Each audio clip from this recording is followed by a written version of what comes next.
வேதாகமத்தில் ஒரு வார்த்தை எழுதப்பட்டது. 3 யோவான் 2ஆம் வசனம்.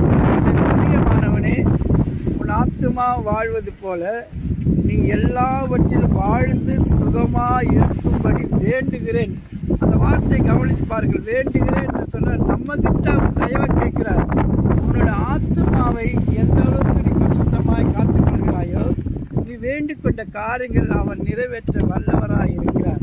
அவர் நம்மிடத்தில் பணத்தை கேட்கவில்லை, பொருளை கேட்கவில்லை. இதை தர்மம் பண்ணு, அதை செய்ய, இதை செய்ய, மொட்டை அடிச்சிக்கோ, நெருப்புல குதி, துணியை மாற்றிக்க, உடைய மாற்றிக்க, இதெல்லாம் ஆண்டவர் உள்ள ஒரு மனுஷன் இருக்கிறார். அவர் கொடுத்த உயிர் அந்த ஆத்மா. அந்த ஆத்மாவை நீ கெடுக்காதே.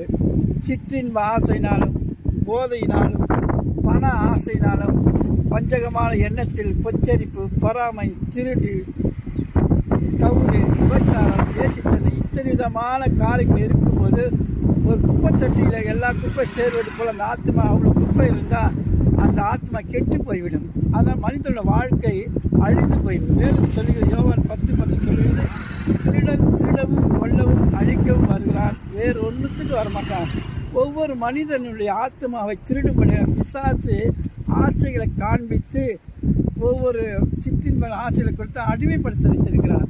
இயேசு சொல்கிறார், நானே உனக்கு நல்ல மேய்ப்பனாக இருக்கிறேன், நானே உனக்காக ஜீவனை கொடுக்கிறேன், என்னை பின்பற்றுகிறான், இருளில் இருக்க மாட்டான், வெளிச்சத்தின் வாழ்வை கண்டறிவான், மேய்ச்சலை கண்டறிவார். நீங்கள் இயேசுவை பின்பற்றும் உங்கள் ஆத்மா பிழைக்கும், உங்கள் ஆத்மா செழிக்கும், உன்னுடைய பாவ கரைகள் எல்லாவற்றையும் நீக்கி போடுவார்.